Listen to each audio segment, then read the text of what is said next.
Padma Mandari. I welcome you all to AIOS 2021 Virtual Conference, Day 4. This is the morning first session. And now I welcome Dr. Gitansha Sachdev, ma'am. Very good morning, ma'am. Thank you. Good morning to you too. Now I request you to please introduce our first speaker. Over to you, ma'am. Thank you.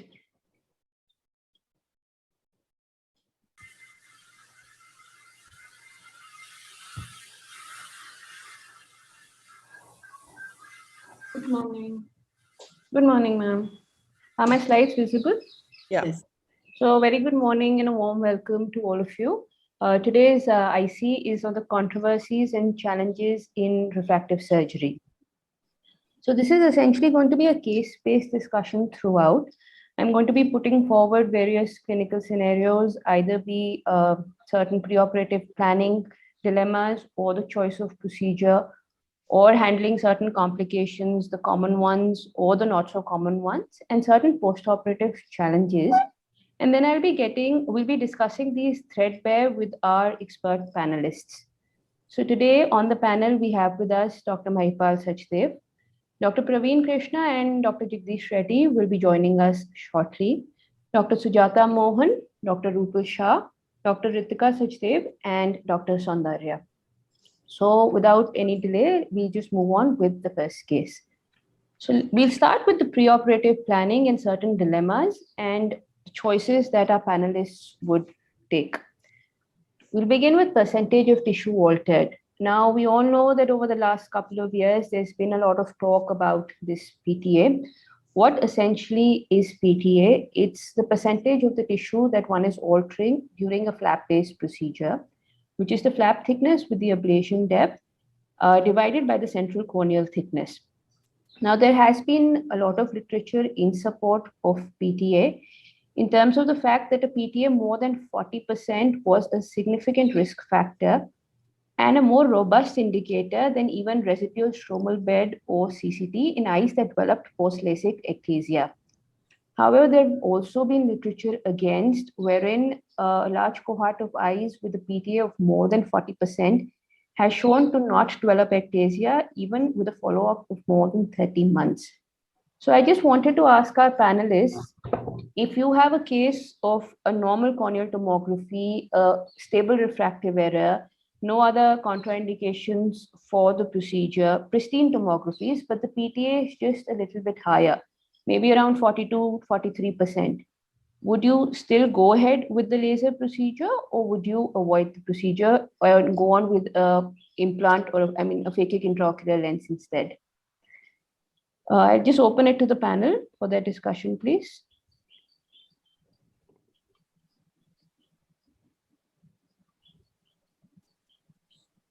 Ma'am, you're muted.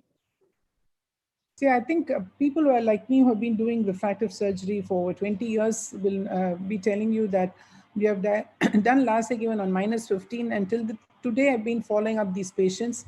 No regression, no ectasia. So there are a few instances like this, which where everything is normal, patient has -2, patient goes in for ectasia. So this is something of still a misery, it's still a mystery.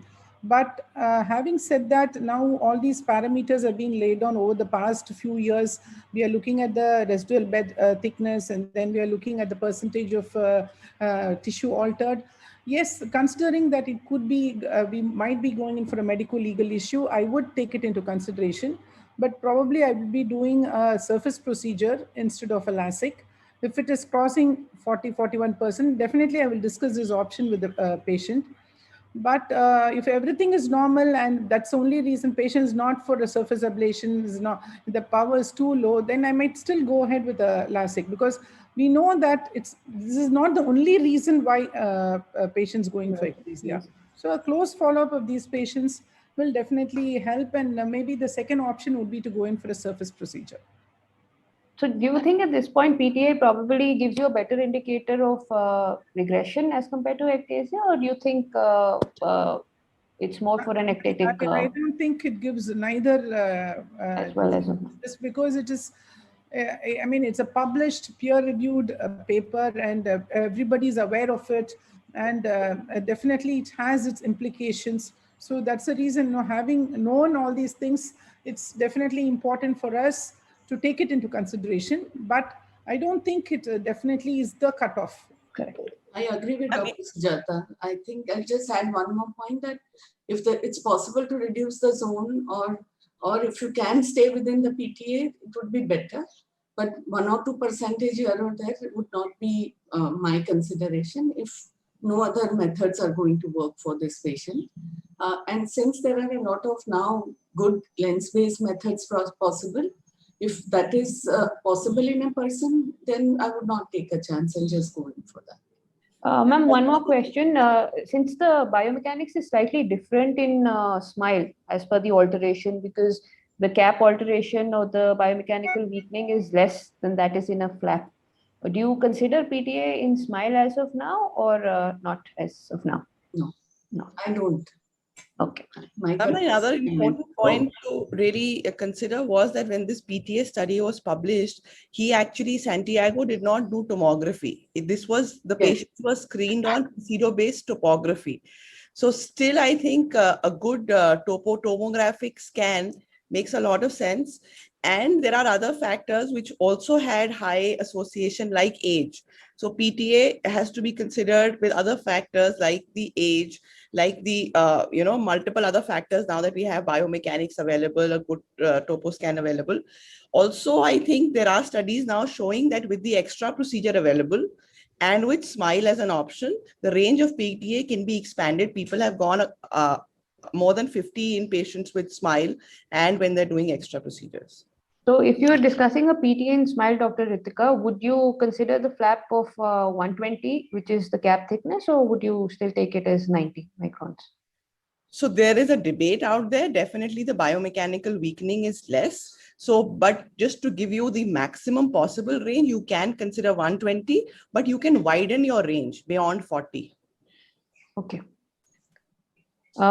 If there are any other inputs, or I'll move on to the next case. What I will wish to say is that though there are studies which are saying that SMILE is biomechanically stronger, the weakening induced is less, but from the perspective, because there are no specific guidelines per se, and it is not something which is cast in stone, I normally follow the same parameters that I would follow for LASIK. The advantage which Dr. Ritika said is definitely there, that the extra procedure for borderline cases where you are transgressing on the PTA percentage, those would definitely be of help.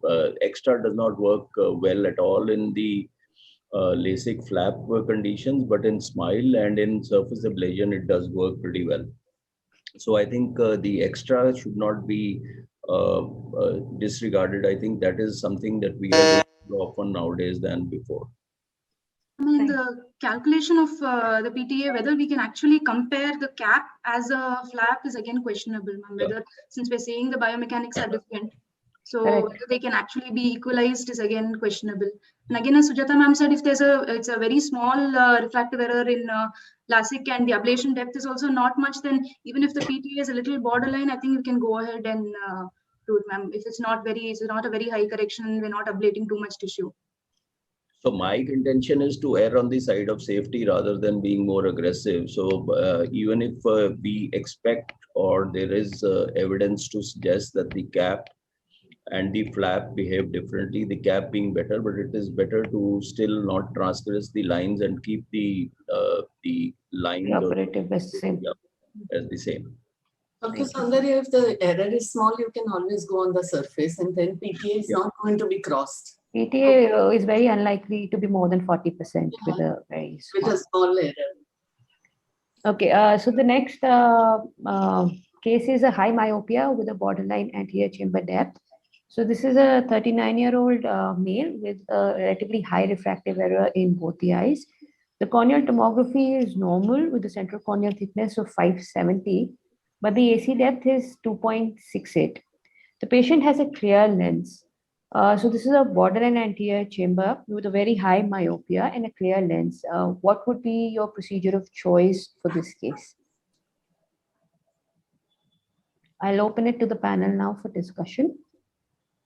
So Dr. Gitansha, there are two issues. The first issue is that the normally nowadays one is not doing an ablation which is going to make the cornea flat beyond a particular level.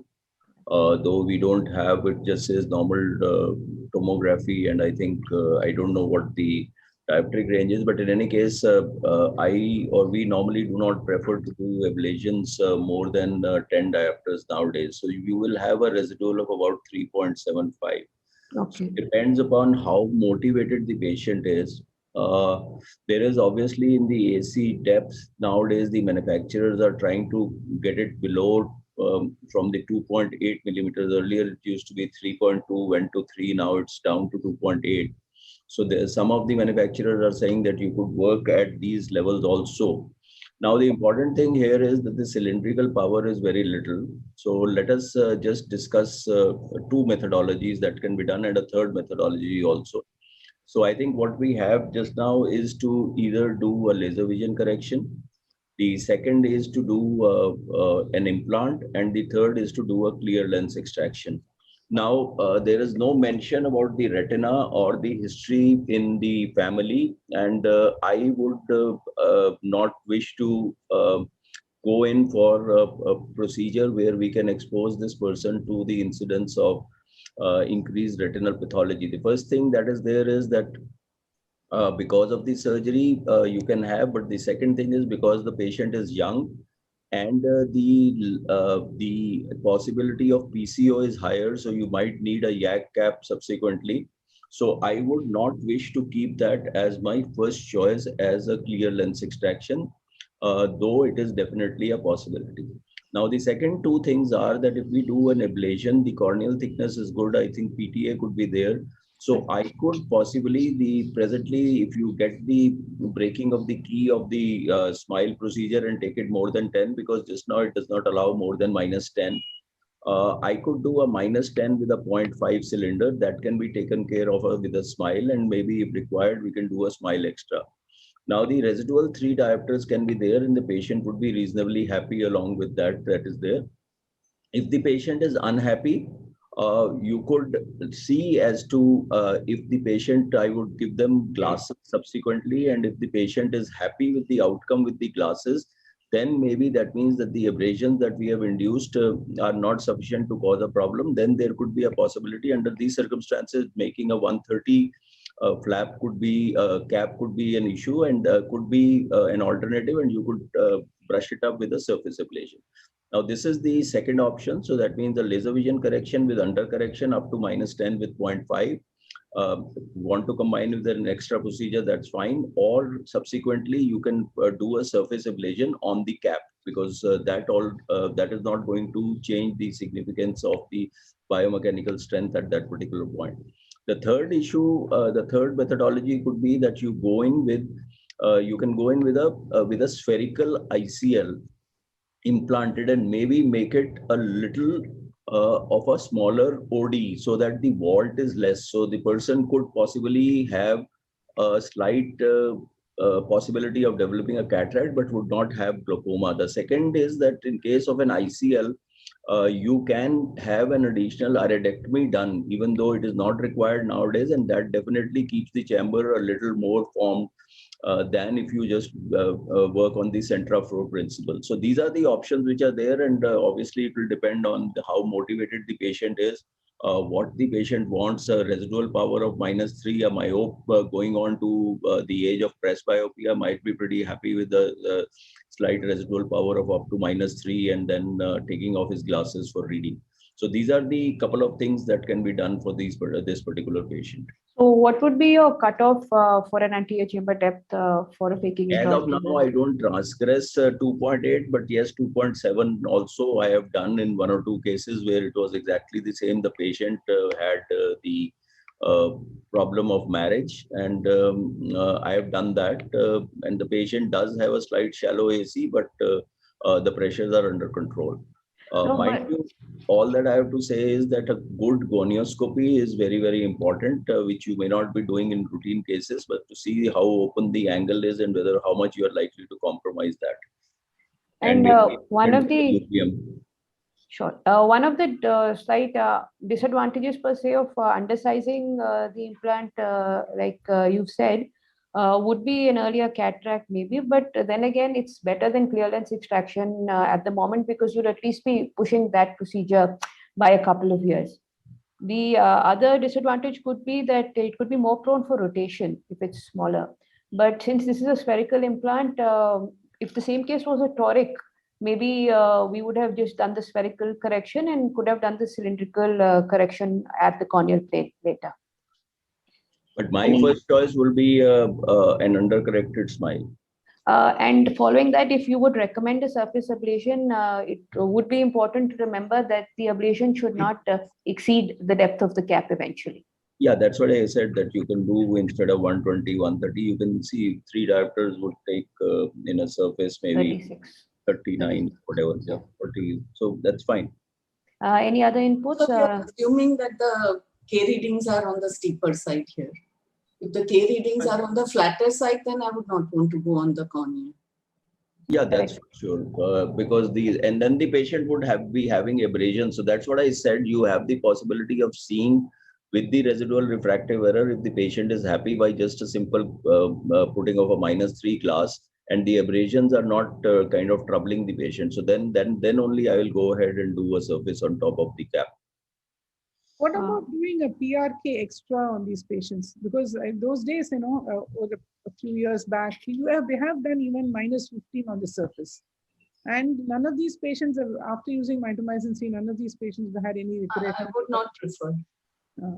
And won't you feel that the risk of regression would be very high in such a case? See, the advantage of people who have smile is combining both PRK with smile. Yes. But for those of us who don't have a smile, why not consider PRK extra? Provided, of course, I'm looking at the keratometry as well. I don't want a very flat cornea. Could it be an option? I don't would like to do 6. I also don't like because the point is that the regression and the haze formation is pretty much, it's not recommended at all, even if you're using mitomycin C. I have what you said earlier, we have done LASIK with blade when we started to even -17, -18, and those guys, those patients are still doing well. So I don't know where the PTA was at that particular time. But over time, we have reduced the surface ablation to -6, -7. I don't do more than desperate situations. I'm not talking about a normal situation. In a corner and in a desperate situation, would you consider PRK extra? No, I would not, because the chances of regression and haze are pretty high.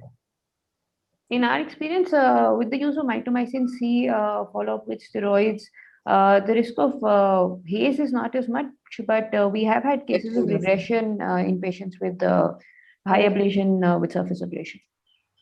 I also think that you can't completely disregard phakic IOL or clear lens extraction as an option. Those two remain options. There are a lot of studies out of China where they've actually gone to 2.65. I think that because of and they have shown with the centroflow, if the angles are open, these patients, even with a long follow-up, have done reasonably well. So because the risk of cataract and the glaucoma is, according to them, lesser because Chinese eyes have a shallower AC and they have a long follow-up. The gonioscopy, of course, is important because they've shown that if you are going in with a shallower AC, the angle closes up to 40% or so. And even in a normal case, closes up to 30%. So, and there is another study out just recently in IGO, wherein in Indian eyes, they have shown that finances is a big constraint. So to go for ICL and later go for another option, and therefore they have done a 5-year follow-up of middle-aged people who've had clear lens extraction for high myopia and shown that the risk of retinal detachment with modern day screening and treatment is perhaps far lesser. But of course, that depends on your management and a lot on your and the patient's luck. But that also is something that we have to keep in mind in the Indian context. They've also shown that the risk of retinal detachment is less if a complete PVD has been induced. Yeah. So this was a relatively younger patient of 39. So maybe the risk of retinal detachment might be slightly higher in comparison to a slightly older patient, perhaps. I mean, in the presence of centroflow, how much is the role of the PI? Does it really help? see, the Centraflow, in terms of the size, the 360 micron size is enough. I mean, that's what we were taught, that's enough to not require another PI. But I think it gives you peace of mind to create a PI. There's no study that supports the role of PI over Centraflow. But sometimes, you have viscoelastic and other things behind it, and the PI does help. And when sometimes it vaults up and there's a zipper closure, the PI actually breaks that zipper closure. So sometimes, so we even do 2 PIs so that the zipper closure actually comes to a halt when you hit it. Especially in the initial, the first few post-op period, first few days. Yeah, if you do a PI, you can see over time, and it's not just one day or whatever it is, you can see over a week, 2 weeks that the chamber tends to become deeper. And that is because you are making a peripheral opening in addition to the central opening, and that is nearer to the trabecular meshwork and the outflow channel. So it does deepen the chamber a little bit, and it gives you more security because the chances of developing a glaucoma tends to go down. So there is no harm in doing it. I would normally do a surgical PI at the same time when I'm doing this thing. So this routinely do you do it, Mahipal, or only on patients? No. This I'm talking about borderline cases. I don't do a PI at all nowadays, but these are the situations where if I am being forced to do in a shallow chamber, then I would do it. That's only an add-on. And basically, sometimes if the vault is higher, Sujata, everything else has been all right, and still you end up with a vault which is higher and you are having a compromise in the chamber depth, then also I would go ahead and do a YAG iridotomy in these cases in the post-op period, and it helps settle down the issue of the shallowness of the chamber to some extent. At this point, I have a very interesting case. One of my patients had a very floppy iris when I implanted the phakic IOL. And what happened was, this is not the same case. Yeah, sorry, ma'am. No, it's I just pressed it. What happens is she goes in for a pupillary capture now and then. I really don't know why it happens. And she had a floppy iris in both eyes. And though, I mean, the lens vault, everything is good, because of the floppiness, she goes in for a pupillary capture. And because of the lockdown, she didn't come for a year, and it became like a square pupil. So now I put her on 0.1% pilocarpine. Pressures are normal. Do you think it's a time for, should I explant these lenses? Mahipal? Sujata, these patients have a pathology in the iris, and there's an inflammation in these cases where there's pigment release, and there would be synechia between the backside of the, obviously posterior synechia on, with the surface of the ICL. So my 2 cents would be that if you could mobilize the pupil and see as to how it is with Tropicacil plus, don't put on atropine because then it will become fixed. So at that particular time, try to dilate the patient in front of you and see whether there are any synechia or there aren't any synechia. Then you could also try synechiolysis if there are synechia. That is what I feel would be the reason for these particular cases. Explanting the lens is an option if the pressures are going up. Otherwise, it really, the edge of the pupil, until of course the patient is having photophobia or glare, etc. Under those circumstances, you can just leave it there. But just mobilize the pupil in front of your eyes and try to break any synechia. You could do that, and I think the patient would come back to the normal. And if the AC depth is shallow, then again, I wouldn't mind doing a peripheral iridotomy with the laser to see if the chamber tends to deepen. And the last would obviously be an explant. It's a floppy iris. It's not an iris which has got synechia. I understand floppy iris. So the problem is that the floppy iris, the motility is obviously at this thing. Now. So when floppy iris is, there is sphincteric atrophy that might have happened at the time of the implant having been. So the if the iris has been coming out from the incision at the time of the surgery, then you do get these areas of sphincteric atrophy, and that causes the movement of the pupil to be altered. So I have, there have been cases where people have even done a purse string suturing to bring down the pupil to cover the optic and keep the ICL intact.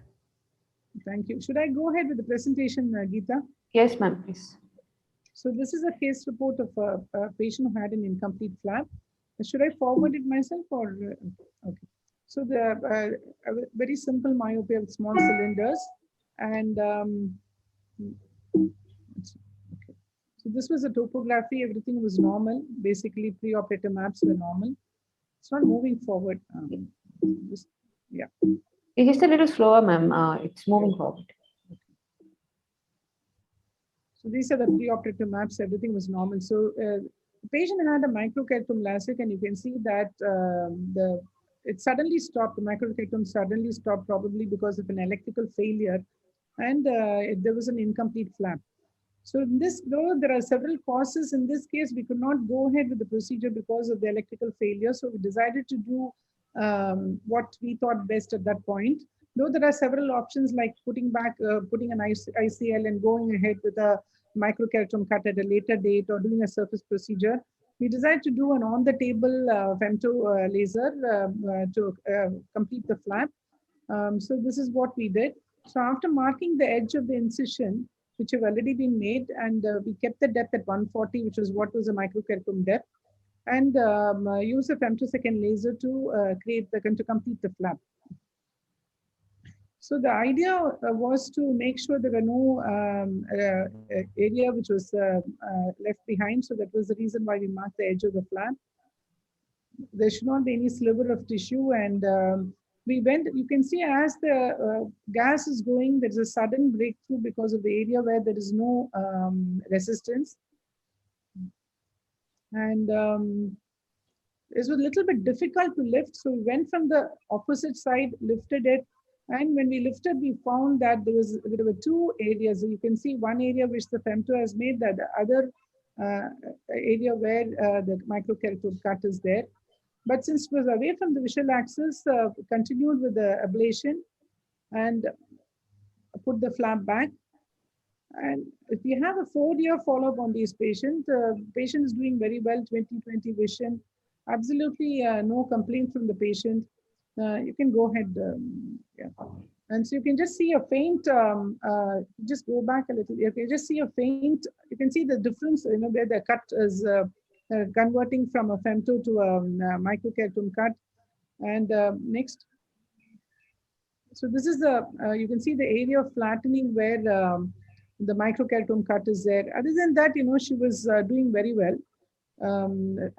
Since we have quite a long follow-up, it really found that we got away with this. The only probable decision, you can see the ASOCT also, the difference in the cut area. So all in all, she did well, but the only this thing I would have done differently probably now would have been probably doing a nasal hinge to the superior hinge. That would have made it a lot easier, wouldn't have had this different levels. Next. So this is a paper where there is an incomplete microkeratome flap which is rescued after 3 months. So the previous reports which I showed you were from Palikares, where they have done on the table retrieval, but use the microkeratome because they had some obstacle in the pass of the microkeratome. So the partial flap was retrieved using the microkeratome in the same sitting, and they have a case report of 5 cases in which all the patients did well. So this is just thrown open for discussion so that we can see what else we could have done, or should we have been conventional and just kept quiet. And here, the reason why I did immediately was because I knew that area of cut was not anywhere close to the pupillary area or the visual axis. So I just want opinion from the other panelists. Thank you. Sujata, you have magical hands. You really got away with this. I think it's a cornea. Cornea is very forgiving. I would actually not do a femto flap immediately on table. I would prefer, in case if it is urgent, I would prefer to do a surface ablation here because it was a smaller myopia and you had not crossed the pupillary margin.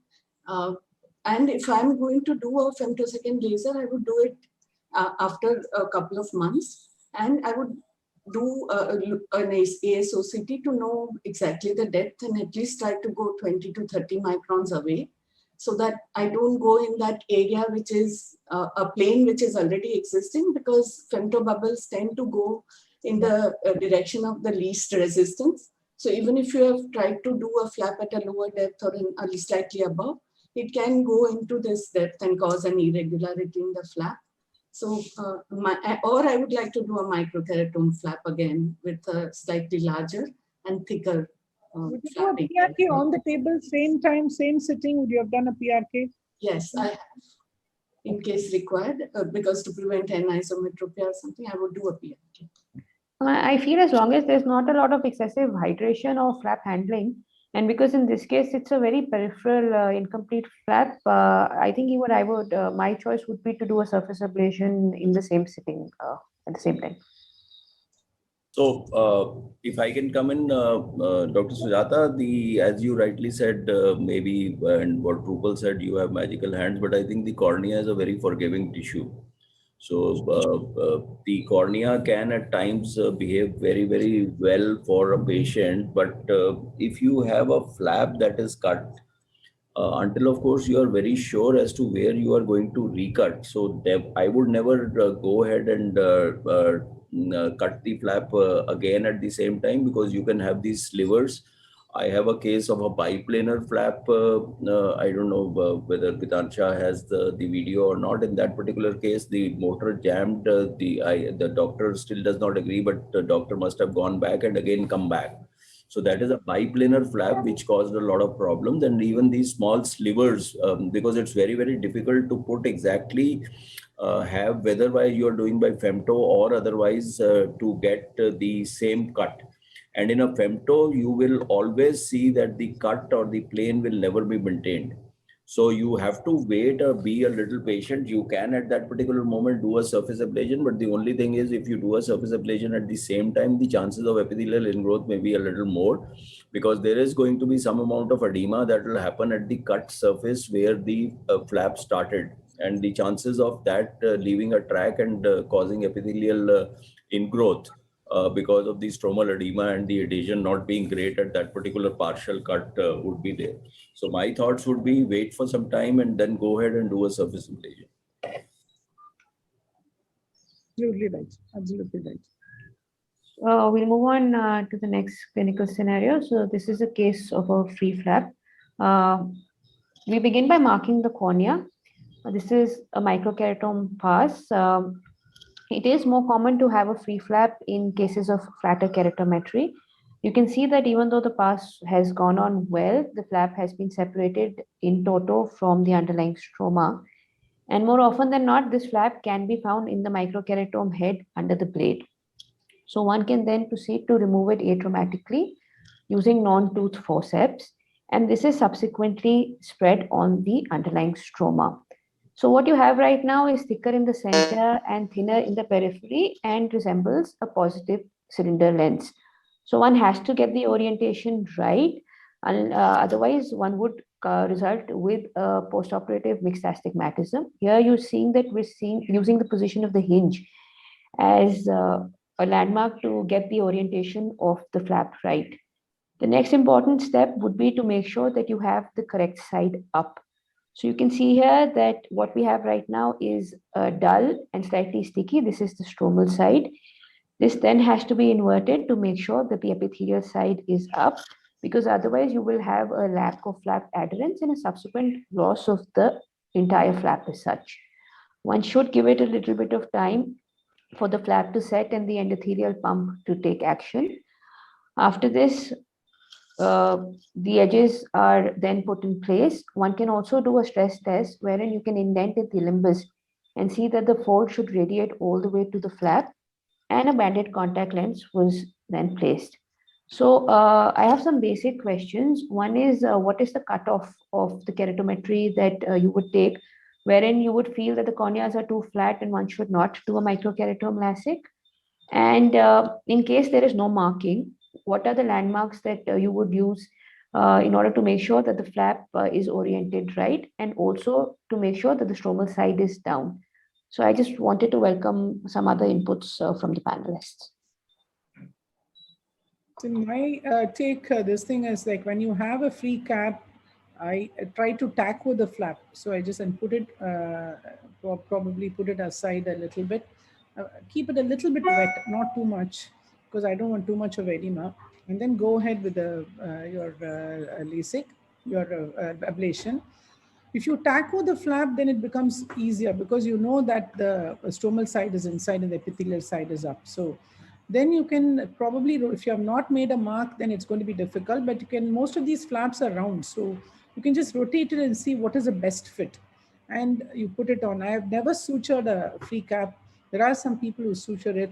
I just wait for 5 minutes, a little bit longer than we would, and then put a bandage contact lens so that it doesn't slip out.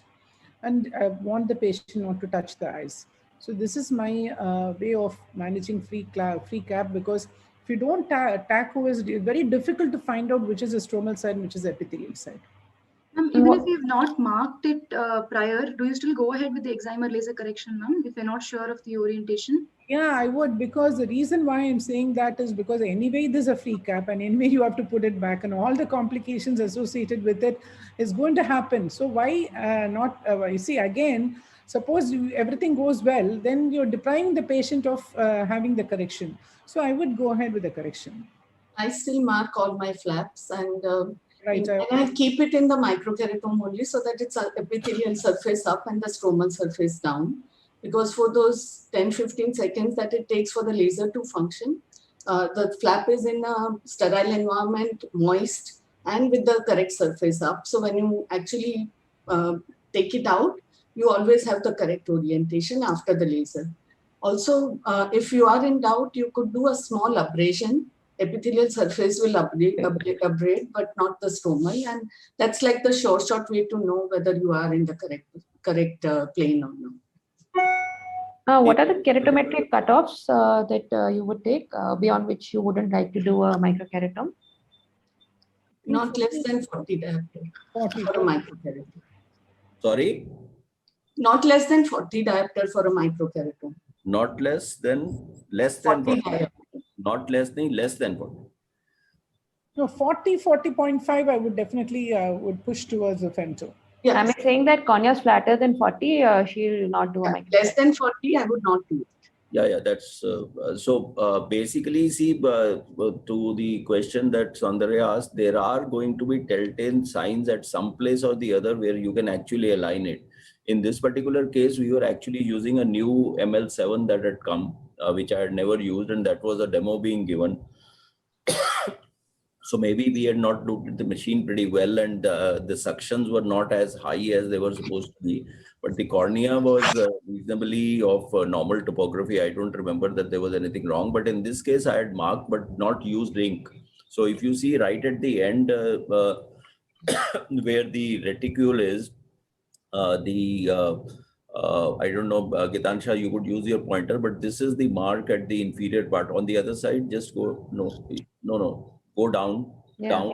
Yeah, go to the right now, slightly to, yeah, this is a mark. No, only 1 clock hour. Go back to the center, go back to, yeah. So this, where the red line is the next red line, there is a mark right below that, which you can see. So we could do that. And the second is that the hinge from where it had been avulsed, that also would never be round. So there'll be an area in the flap where you will, instead of having it round, you have a perpendicular edge. So you can match that. So there are the things that you can do in these particular cases to match where it is. And these corneas behave very well if, as Dr. Sujata said, that you wait for a much longer time, 4 or 5 minutes, to see that the whole do the Straya test and then put a bandage contact lens. There's nothing that goes wrong if the flaps are clean cut. We'll move on to the next case. Dr. Ritika, would you like to present this case, please? So this is a case that has had microkeratome LASIK and has developed flap folds or macrostriae. Now, this patient has actually had a refloat done elsewhere. The flap has been refloated and reposited. But when the striae are so fixed and weeks or months old, they become fixed by the epithelium actually locking in and anchoring in by growing into from the troughs to the crevices. So epithelial removal has to proceed as the first step. Once the epithelial removal is done, this flap will be refloated, ironed, and reposited. In order to iron out the flap and make it more maneuverable to flatten out the folds, the flap is hydrated. using hypotonic solutions. You can use BSS in combination with distilled water or any other hypotonic solution. It's actually like ironing it out by applying perpendicular pressure so that the flaps smoothen out. Note here that the pupil is dilated and we have a good retroillumination. This is a great view to allow you to visualize the folds. This is the Donenfeld's technique, wherein he recommends that you can iron out the flap using a spatula which is heated up to 65 degrees. This heat actually makes the collagen more flaccid. Heating it beyond that coagulates the collagen. So this maneuver, though it has been edited here, is continued for a long time in terms of the Merosil sponges or the Donenfeld technique. There are now, of course, specialized instruments available. The flap is refloated and reposited. Note that though we are seeing a much better cornea at the end of the procedure and putting a BCL, the folds may not completely disappear. The folds do take 24 to 48 hours to actually become clinically almost gone, and the visual improvement may take 4 to 5 days. The epithelial heals up, and these patients often do very well. But this intervention of removing the epithelium, refloating, and repositing the flap is very important in fixed flap folds as soon as you spot them, but once they're a few days old, because you can't wish them away. Thank you, Dr. Ritika. I just have one question. As you already mentioned, on table, the folds don't completely disappear. It takes about 1 or 2 days. So what is your endpoint on table? How long do you do these maneuvers for, and when do you decide to stop? So you will see them flatten significantly. You see here that in terms of the elevation, it is gone, but you still see fine lines in the cornea.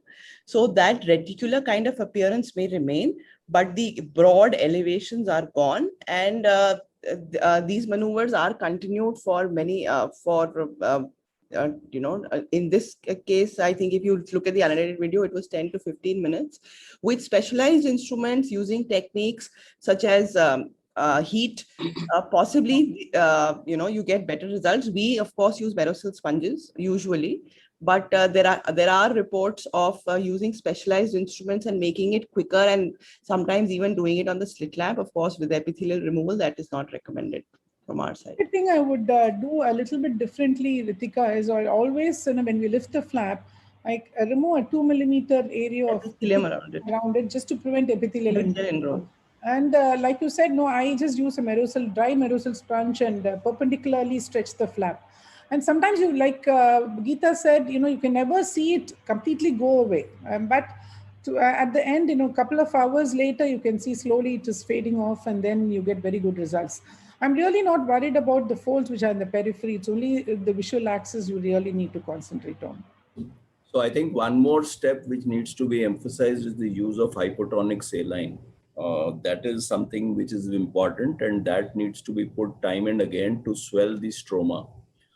So the first thing is that there is an anchorage by the epithelium that needs to be taken out. The second thing is that wherever there are these stromal folds, you need the collagen to reorient. So you need to put hypotonic saline. You can even put a drop of distilled water and then put the normal BSS and doing that, so that you see on the table that there is a swelling of the cornea.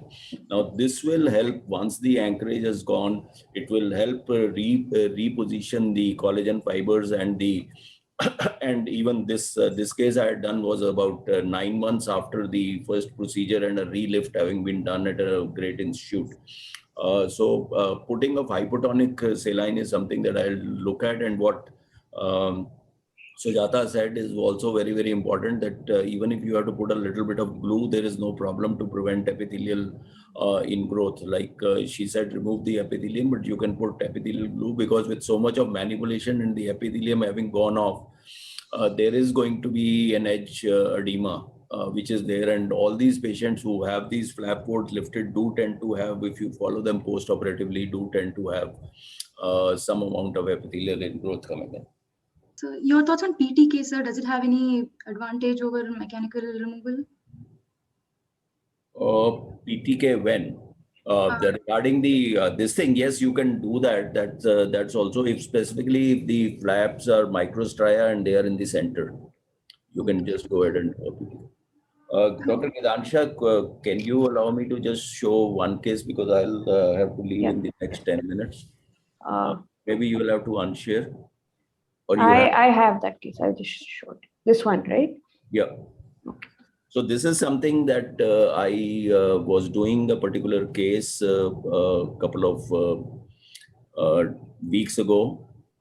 And you can see this is a case of SMILE that we are having, and there is a large cold spot, uncut area, and we just started. And again, you can see at that particular time, at the same thing, there is a large uncut area, and I just dropped the suction off and told the patient that I will not be able to do the SMILE procedure, and we can do a surface ablation. So patient did not agree for some time. Then I said we can do a LASIK, a femto-LASIK, and the company advised that we cannot do a SMILE procedure on this because the first entire cut was done and the second had started. So anybody, Dr. Rupal, just how would you manage this case? And the second thing is, why did this happen? So unofficially, I have done at least 5 patients in whom I have gone ahead and done another SMILE on this particular thing with the same parameters in the same sitting. Because again, because there is a plane of least resistance, it does go to the same plane and you do get the same refractive outcome. I have not really seen any adverse event occurring there. The black spots could be because there were either something which is blocking. So here at least you can't see any mucus or anything, but otherwise if there is some fluid there or some mucus or if the optics are not so good, then also you can have this. If the optics were not good, other cases and other eye would also show this. So this is something which is locally there blocking. So I examine first what is it, whether the cone is having anything stuck on it or whether the cornea has anything stuck on it, and then go ahead and do another SMILE if the patient is insisting for that. Okay, Dr. Sujata? Yes, Mahipal. Yeah, what do you think happened? No, Mahipal, I'm sorry. I just went out for a bit. One of my friends is admitted in Bombay with COVID. So her doctor. So anyway, I won't ask Gidansha or Ritika because they know that. But what I'm trying to say is that this is a new complication. Maybe you can run it for Sujata again. Please. Sujata? Yeah, yes. This is a patient who was absolutely being done uneventful. Everything was fine, and we get this black, obviously uncut area, huge blob you can see all over. Meibomian secretions? Any meibomian secretions were there on top? Okay, great. So I think both you and Rupal are going the same way, that yes, obviously those are the things that we have, but it's very large. This is a new complication that is happening because of COVID masks. Oh. Okay, so this is another one. This is in the case of intralase. Can you see this huge moisture there? Yeah. Okay, so this is a totally uncut. This is on the intralase. So we have 3 such cases where we have had. This is on the intralase. This one, the earlier was on the SMILE. So 2 cases with intralase and 1 with SMILE. And there is an advisory that has been issued by J&J. Because when you have the mask here, the lower part goes here, but there are areas from which you have the warm, moist air coming out, and then your AC is at not minus, I'm saying 20 degrees or whatever. So it just condenses on the bottom of the patient interface. And it is well known that there is a very strong attenuation that happens if you have anything like you were talking about mucus or whatever, but even this moisture which has condensed here would cause a significant attenuation of the femto pulses, and they would not reach onto the cornea. So this is something that, sorry. I'm sorry to interrupt, but this is a contact procedure. So how do you think that that condensation gets trapped? No? The condensation gets trapped. See, what happens is that from the mask here that you have, the gas is, your exhaled air is coming out. It goes before you dock. It goes on the undersurface of the patient interface. And when it docks, it gets trapped there. But Dr. Mahipal, you would be able to see that. No, Yeah, it's in this one, it's very clearly visible, ma'am. And the Visible Yeah, only. infrared. here it is Right. visible. The other Very one clearly definitely visible. No. looked like a clear cone. Yeah, so I know because this is the point, and then I went back and searched the literature, and there is documentation of the fact that you can have this, and the explanation is given, and there is a advisory that has been issued by J&J that this is happening. So I'm just Because, wanted to bring. Dr. Maipal, we are draping every eye. Yes, Even in the pre-COVID area, everybody drapes the eye. And yes. it should have happened even for No, but see pre-COVID what area. No, ma'am, when you wear a mask, the breath comes upwards rather than going down. Like towards the eyes and the nose rather than going above. Yeah. See, when you are putting a drape here, there is more space, and we tell the patient to lift the drape from below so that the egress of the air is towards the mouth and down. Here, the only place where it goes is up because you have a mask which is coming like here. So from here to here, it's closed. So this is the area where you all have the metal clip also. So this is where it goes. So I'm just telling you, this has happened, and we have sent it for publication, 3 cases, 2 for intralayers and 1 for smile. So just to tell you, maybe you could make a small nick there or ask the patient not to put a mask, but the mask is allowing a unidirectional egress of the exhaled air only towards the eye, next to the nose and towards the eye. COVID You is feel a showing micropore more tape? complications than anything else. Sorry? Actually, ma'am, that's the COVID is showing more complications than we've ever imagined. Yeah. Do you feel like a micropore tape over the nose of the patient might help so the air doesn't exit? We from there? always put it because otherwise the mask keeps moving and it Correct. comes in the way. So we always put a mic. So that's why I have never seen this, but I'll be more careful now. Thank you. Okay. Thank you for pointing out. Dr. Gitansha, thank you very much. I shall be Thank you. leaving now. Thank you. Thank you. Yeah. Thank you, Dr. Maipal. So we'll move on. This is a case of vertical gas breakthrough. You can see that we started with an intralayer dock. The pocket has been created and the flap is going on very well. But there was a corneal opacity here that has been missed on slit lamp evaluation. And this has resulted in a vertical gas breakthrough. We've gone ahead with the procedure here essentially because it's a very peripheral buttonhole and the pupil and the center is clear. Maybe what could have been done better is to have lifted the flap all around initially and then go on eventually in the area of the buttonhole and to complete the ablation. So some of the caveats here would be obviously do a proper slit lamp evaluation to make sure that these scars are not missed. And one could also do an ASOCT to assess the depth of the scar. So my question here is that for a deep scar, which has a very uniform corneal epithelium on top and no curvature effect as such, what would be your procedure of choice in such a case? In this particular one, In case we had already picked up the scar preoperatively and we had seen the ASOCT, what would you would have been your procedure of case in this ASOCT, ma'am?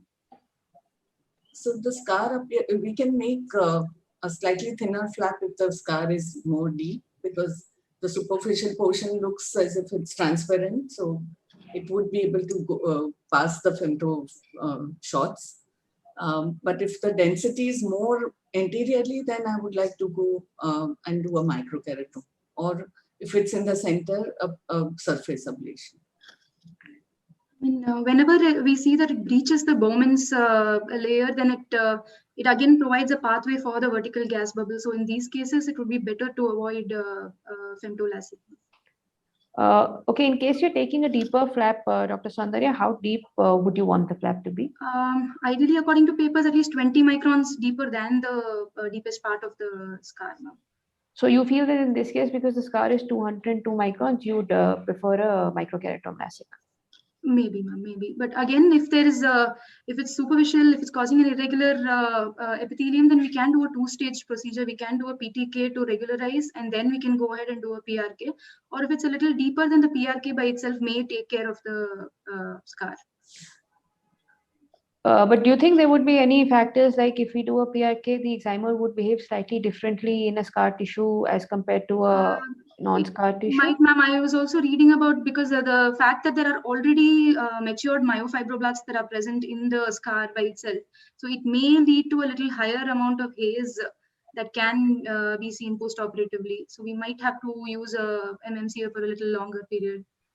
Okay. So essentially you feel that in case there's epithelial irregularity or there's something on the curvature of it's causing a refractive effect, you would prefer a topo-guided PRK. Otherwise, you would prefer a microkeratomy. Any other inputs? Dr. From the Praveen panel? sir has joined. I think let's hear from him. Can I say something? You don't mind? Sorry. Yeah, Hi, please morning. go ahead, sir. Good Sorry, morning. apologies Good again for morning. being late. Good morning. We had an internal review meeting, so had to miss that. Sorry. So a very interesting case and discussion, and wanted to make maybe 3 points here.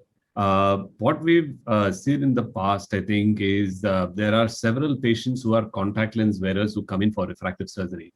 And if they have any inflammation within the cornea, that potentially is sometimes mistaken as a scar and is a greater risk for a gas breakthrough than a scar which is typically denser than the surrounding cornea.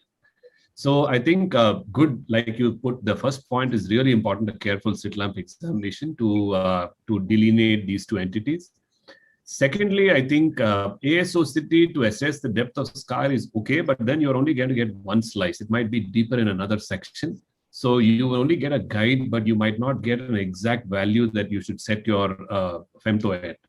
And I think great point about the fact that this is one of the few occasions that you would prefer a microkeratome over a femto, because a femto puts a lot of pressure on the cornea and you're having gas under pressure below. So it will escape through the point of weakest area, and so it will actually break through anteriorly. Microkeratome probably would be safer.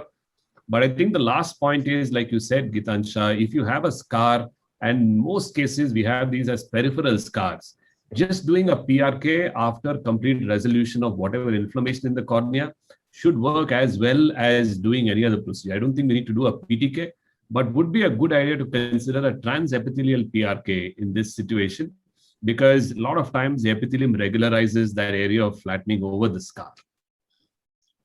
Thank you. Sir said in contact lens users, especially we need to rule out if it was a previous acanthamoeba infections, because that can get reactivated if we're attempting to handle the cornea. HSV more than acanthamoeba, but acanthamoeba, I think once it completely resolved, it shouldn't reactivate by any intervention. Gitansha, here only the vertical breakthrough is not what is important. It's also that the femto will not be able to work at all. So you should also see the extent of that deep, the dense opacity, because you would have areas which are not separated at all. And then you can have something like a buttonhole, not because of the escape of the gas, but also because there is no femto action happening in that area. So we'll move on to the next case. I just want to ask, how many people would do a femto flap on an RK patient, a post-RK? Has anybody done any or would do any? I would.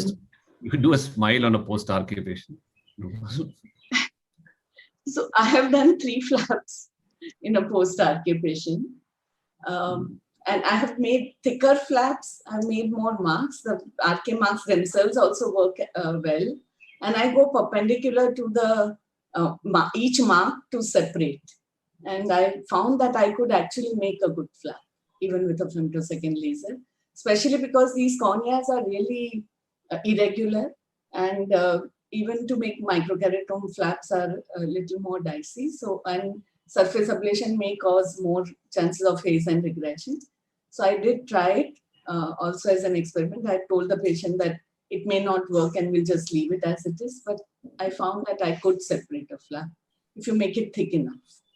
And do you change the energy settings, ma'am, in these post-RK patients? No, I don't change the energy settings. So I'll move on to the next case. This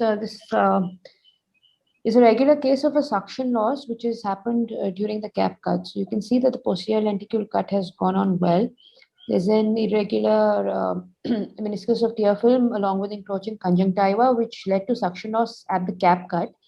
And the patient was docked at the same time with the same interface and the cap cut was completed. So my question here is, would you go ahead with an immediate double pass, or would you wait for some time for the OBL to clear to get a better visualization for the centration? So can I? Yes, ma'am, please. If the patient is anxious, I would first of all want to spend some time to even make the patient more comfortable, because otherwise you are heading for the same thing. And it would also give us a little time for the bubbles to become little less. If on the other hand, you find that you can see very well, because sometimes the bubble pattern is such that it is still transparent and the patient can also look at the green blinking light. If they are able to see that, then I would like to go as quickly as possible, so that the footprint of the contact glass is not gone away, and the contact glass would go and fit in that exactly same place. And then you would have the same centration occurring and the same depth also, without change in the environment of the cornea. So there are more chances of getting a correct refractive error correction at that time. Can Any I other add inputs? something? I think excellent point from Rupal about having that footprint of that as a guide for redocking. Sometimes the issue is the patient is unable to look at the fixation light, and this is more true with SMILE surgery than LASIK. So would help actually if you look at where the center of your suction ring is, and also potentially your visual axis by looking at the reflection of the light, and then maybe put a small gentian violet mark that will help you with docking. I think that will help. And the other advantage of cutting right away is because once you have an OBL, the OBL is a potential separation in the corneal stroma where you have bubbles. And so when you do a second cut at the same level, it's very likely that your second cut is going to be at the same level than at a different level. In fact, if you have a partial cut and you wait for the OBL to go away and then do a second cut, then you probably risk having a separate sliver of tissue than if you do it right. Because you lost your path of least resistance of the initial bubbles. Also, those bubbles themselves are acting as a marker. So you can see that whether you are in the center or not. And I always see with infrared my centration, and I keep it in my mind if I was exactly in the center or not. So next time on, again, I see if I'm in the same center. I mean, if you're planning to wait for the OBL to clear, how long do you wait, ma'am? What is like the cutoff for the waiting? So only till the patient becomes okay and can look at the light well. Not for any longer time than that. No. Maybe I would do the other and then come back and do this one.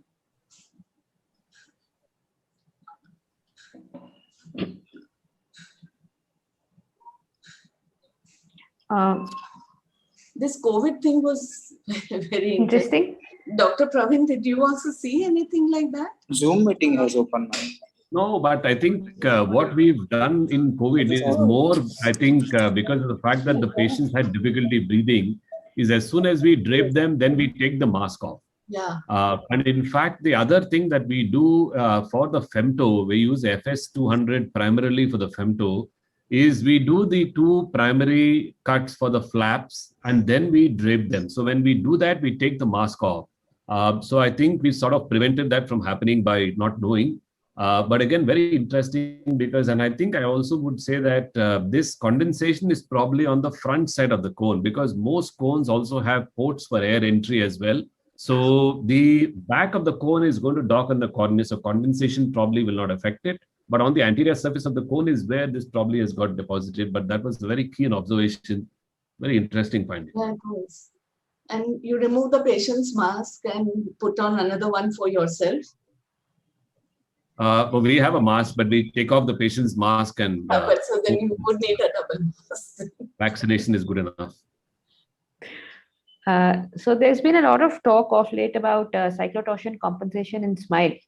I just wanted to ask the panel whether they actually go ahead with any methods for manual cyclotortion and whether they feel it's necessary at the moment.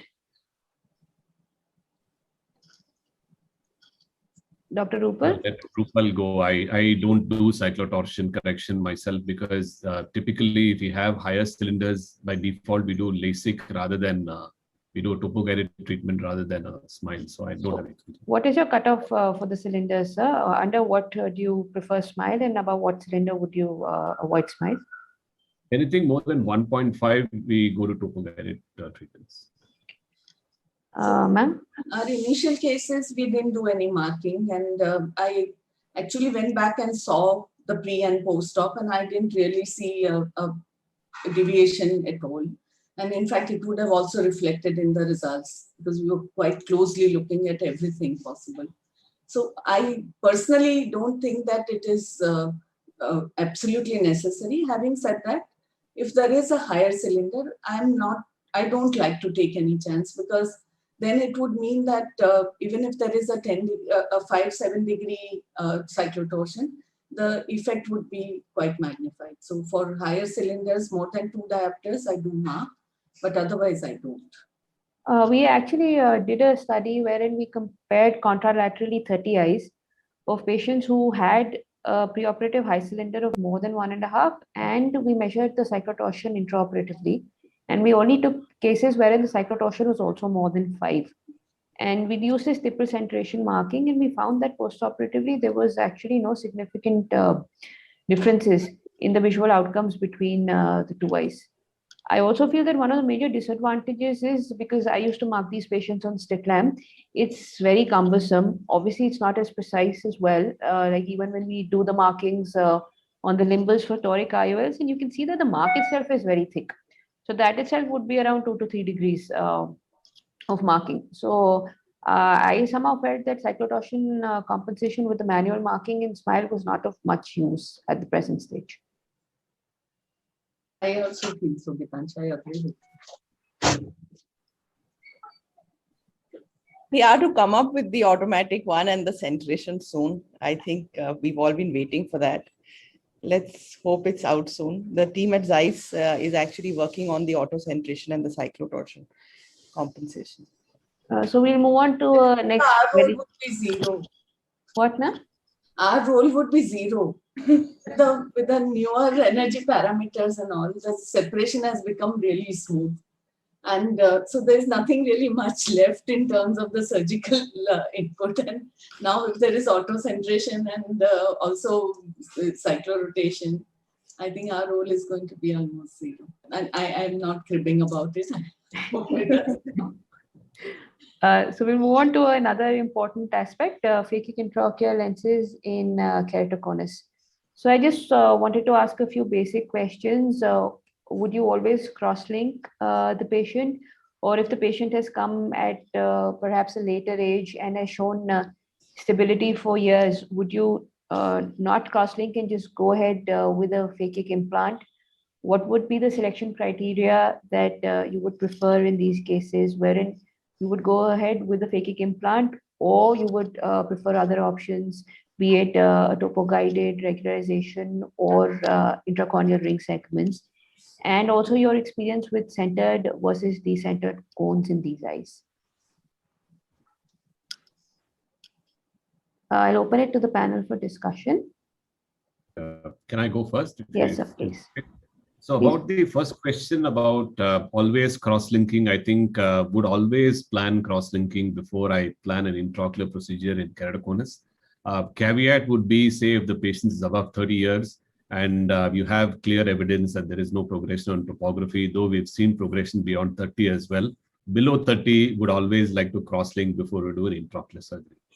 Second, about cross-linking and add-on procedures, if I'm cross-linking and if I have adequate thickness, I always try to do an add-on PRK at the time of the cross-linking. But by itself, we don't do a PRK if there is no evidence of progression. About Intacs, then again, if the patient is contact lens intolerant and then he prefers not using contact lens, then our first choice procedure becomes Intacs. And following Intacs, we usually follow up with cross-linking about 6 weeks later, not at the same time. After this is when we would consider for a phakic IOL. And I think phakic IOL selection criteria are about the same as for normal patients, but I think there are 2 caveats here. Number one, I think, is the specular count. Generally, in keratoconus, specular counts tend to be lower than the general population, probably because the endothelium has a larger surface area to cover. Secondly, if they've undergone a previous procedure like cross-linking, there is some likelihood that the specular counts might be slightly on the lower side. And considering the fact that this is a visual rehabilitation procedure, We are sort of a little more relaxed with the specular count. We do phakic IOL for everyone between 2000 and 2500 as well in keratoconus. Second caveat is because of keratoconus, the angle measurements are going to be a little different. So we don't go by the ACD alone because you might get an artificially high ACD in these patients, still have a shallow periphery as well. So always ensure we do a gonio to make sure that the angle is adequate and open before we do surgery for these patients. Would you undersize the implant, sir? Because of a falsely high AC depth in the center? No, we've been following the same size. Just the selection criteria, I think we would look at the gonio. And any cutoff for any visual acuity, sir, wherein you would prefer an intracorneal ring segment if it's poorer than a particular visual quality on the best spectacle corrected plane? I think we leave it to the patient as well. If the patient is keen to be relatively independent of contact lenses and spectacles, and if they have a decentered cone, then we'd suggest an Intacs. If it's a centered cone, spectacle correction is up to 20 by 40, then we would go ahead and do a phakic eye. So Ritika, go ahead. No, go ahead, ma'am. No, please. I just wanted to add 2 more points. Yes, I yes. totally agree with Dr. Praveen. Only thing is, for whether to do cross-linking, my one of the consideration would also be whether it's a female and in the childbearing age. So even above 30, if she's in the childbearing age, I would still want to do a cross-linking before doing, even if the keratoconus has shows stabilization. Secondly, in India, we also have to think of the cost. So doing an ICL, which is usually toric one, along with an Intact segment, probably done with femtosecond laser, sometimes becomes prohibitively expensive, along with a C3R procedure, and still not being able to promise an absolute spectacle free for life. So, in that scenario, you also have to think of what you are offering to your patients. I think that the vision they have with spectacles is a great indicator because you can at least promise them that. And a lot of them do gain one line beyond that. So if they're unhappy with their spectacles, vision, they are not likely to be as happy with phakic IOLs. And obviously, if they're happy with contact lenses, then we don't touch them. If a patient is older and we do still document no progression, I mean, I would want to ideally wait for a couple of years to be sure that the cone is not progressing if I'm not cross-thinking. And even after we cross-think, of course, we do wait. I don't know, I haven't really gone into it, but I've seen 3 male patients progress post cross-linking with hair transplant treatment. So they are also possibly being given something hormonal. So I think pregnancy has been something that has really bothered us in women, but I still have to go deep down to really understand what are the kind of therapies they are taking, but 3 is a significant number. So I think males also have different risks throwing up now. Finally, they are matching us. So I don't know whether anybody else has come across 3 patients out of many, but the only common thing is they progressed after hair transplant treatment, which includes spironolactone, minoxidil, and I don't know, they unfortunately treated like a cosmetic treatment and they don't tell us what therapies they're on. So the caveat is anybody who is in the childbearing age group, if they're female, and anybody who's bald gets cross-linking. No, but 3 is not just anecdotal. So I was just wondering if anybody's, come across some, but yes. I think another interesting case would be cases of high anisometropia. Like in this patient, the other eye was nearly emetropic. So it's a very well-centered cone. The patient, the eye post cross-linking is stable. So these patients also would do very, very well with a phakic implant. Because they don't accept contact lenses. They don't need contact lenses because the other eye sees. So I think the anisometropia makes them better candidates for both Intacs or phakic IOLs. Because and this is just to cover what we've already we were discussing earlier, that if there's a high corneal aberration, not a very good best spectacle corrected visual acuity, the patient would do well with an intracorneal ring segment first to center the cone, reduce the aberrations, and then perhaps later go in for a phakic implant.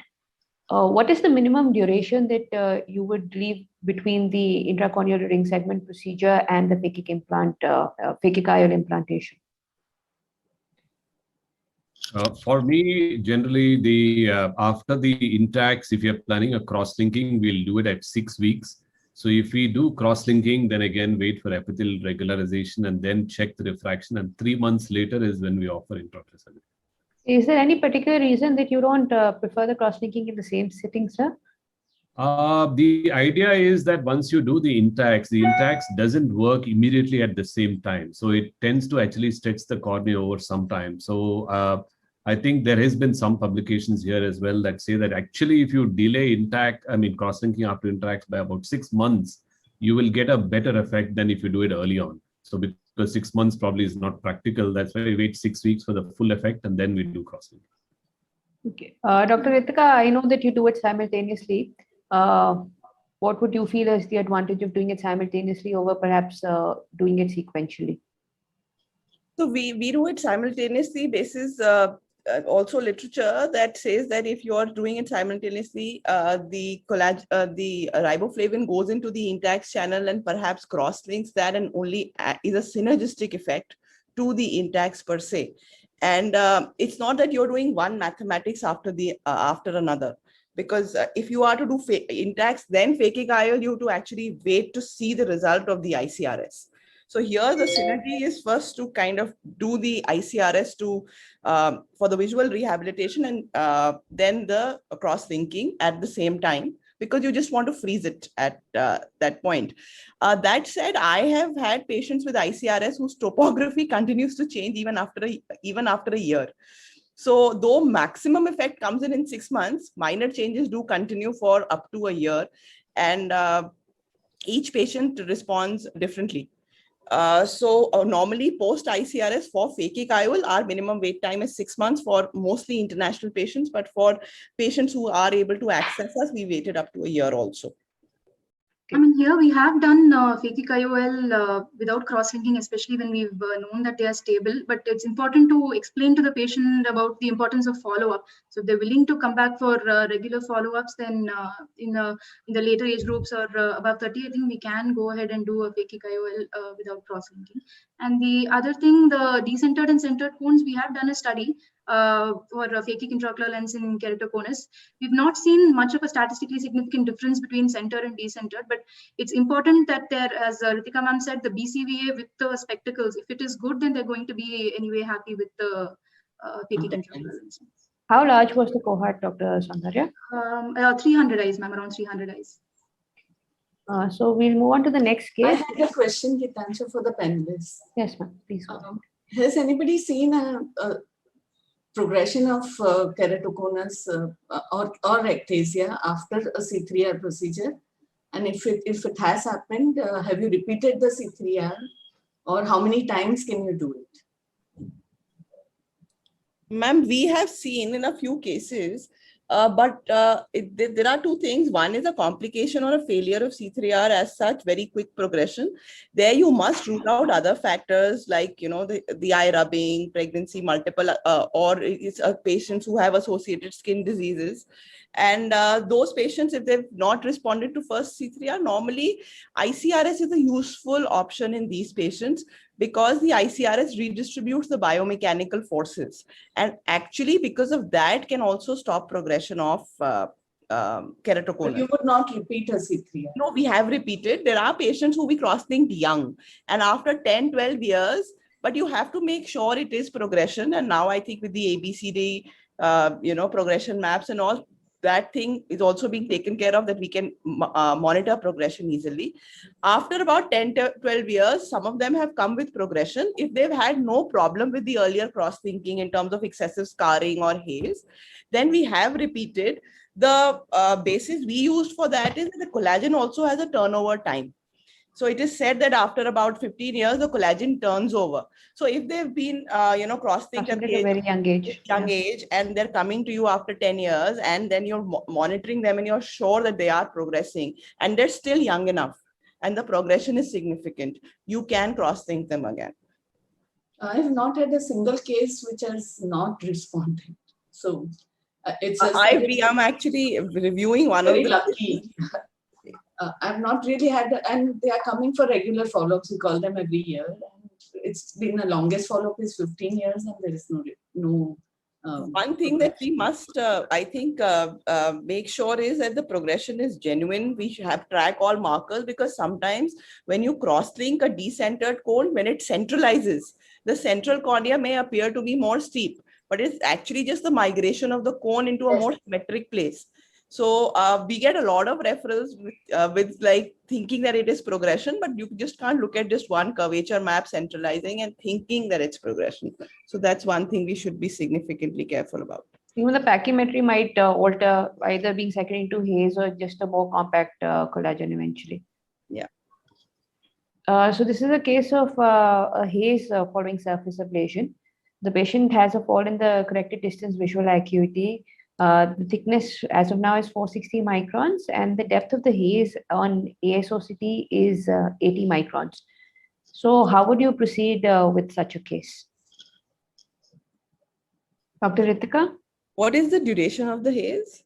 The patient is at 1 year post-op and has already had a successful steroid course for about 3 to 4 months.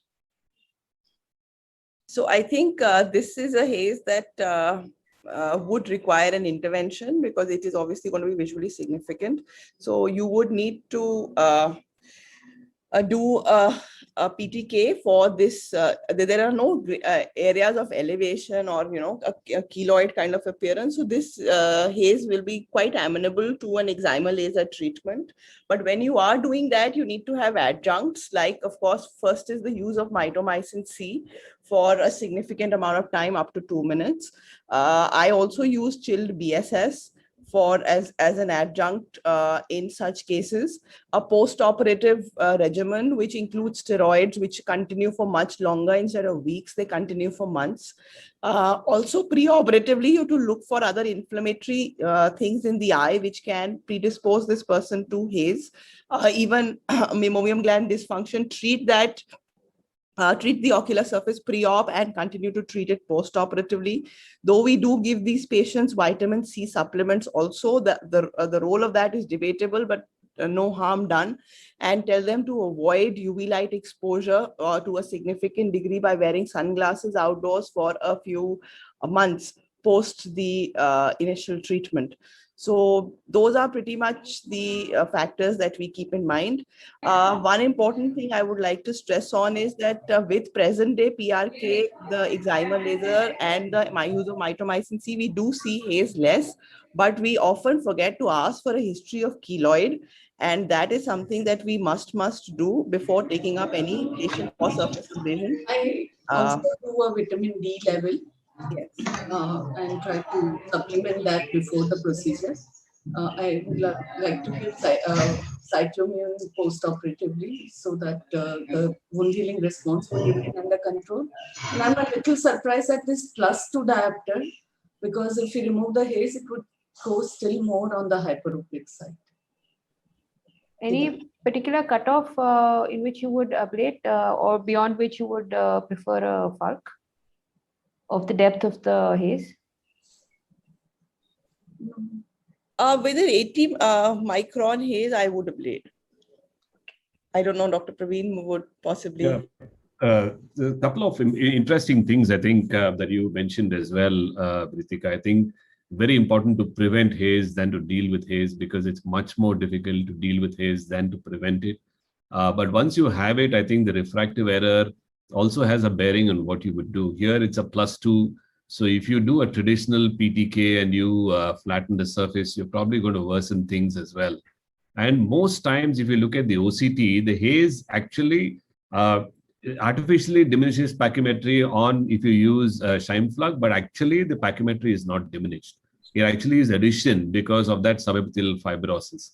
So removing haze, I think with PTK is generally not a problem. And I would think about FALK only when there is scarring of the stroma, because this is usually subepithelial. And once you take the haze off, the rest of the stroma is doing pretty well, and you'll get very good visual results. Only thing that I tell patients is don't expect to be glass-free after we take care of your haze. And I would ablate right up to residual stromal bed of 300 microns, whatever needs to be done. Dr. Praveen, would you here do a little hyperopic treatment along with that removal of haze? I think it's a little risky to actually plan refractive correction at the time of treatment of haze, because the haze by itself can contribute to the refractive correction. I think I would just plan haze removal, probably with the Allegretto machine, because the Allegretto machine actually induces myopia when you do a PTK because of the peripheral ablation compared to other machines. So I think the Allegretto from that point of view is an advantage. I will just try to do a PTK, and I think we'll get some hyperopic correction there too. So I think we're almost done with time. So we just discuss this one last final case. What is when there's a post-thoracic regression? What are the considerations that you would take in while deciding between a flap lift or a surface ablation? And what procedure of choice would you prefer? Again, if I could just comment, I think there are two things that I think I would always follow. If the surgery is done either by me or someone who I trust or I know what has gone on, and I know that there is no complication, like one of you guys, then I would, the patient probably won't come to me, but still I would consider doing a flap lift. But if I do not know who's done the surgery and I do not know what has happened intraoperatively, I will always try to do a surface ablation after measuring the flap thickness with OCT. Recently, I also have started looking at retro illumination of these patients. And if I find flaps striae, and if the ablation is minimal, then I prefer to do a surface treatment than lifting the flap. Any particular time frame, sir? Or time is up. We need to conclude the session. Yeah, I've already cut it short. We'll finish in another minute or two. Thank you. Yeah, Is there any particular time frame that you would consider, sir, flap lift vis-a-vis surface ablation because of an increased risk of epithelial ingrowth? So I think several years ago, we also published another technique of doing a side cut only by lifting the flap, and we thought that epithelial ingrowth is lesser with that. But I think with femto flaps, it doesn't seem to significantly increase the risk of epithelial ingrowth, even if you do it later on as well. I think with microkeratome, that might be a bit of a problem, but femto, I think, doesn't really matter. I think if you don't disturb the epithelium when you open the flap, then it does not lead to an excessive epithelial ingrowth. I've opened one even after 18 years, and I would do it at any time. Okay, I'll just finish with this. So I just wanted to know if you do something different in this case. This is the epithelial thickness profile of a patient who's undergone regression 5 years later. This is epithelial hyperplasia. So would you still prefer a flap lift, or would you prefer a surface ablation in this case? And anything else you would do in a flap lift? Because if it's a hyperplastic hyperplasia, there might be an increased risk of epithelial ingrowth. So any additional steps that you would prefer if you would do a flap lift in this case? So I think if it's a myopic patient, this is something that is expected. You tend to get central epithelial hyperplasia, especially from the point of view of some regression. So I think approach would not be different. The only thing I probably would consider is the fact that some of the myopia in the patient can be accounted for by the hyperplastic epithelium. So maybe undercorrect by maybe about 0.5 or 0.75. I think we're done with our time. We're running 2 minutes behind. So I'd like to thank all the panelists for their comprehensive overview and for joining me and being a part of this IC. Thank you so very much. Thank you, Gitanshu. Thank you so much. I thank all the moderators, speakers for this wonderful session. Thank you so much. Thank you. Have a good day. Stay safe. Thank you. Thank you.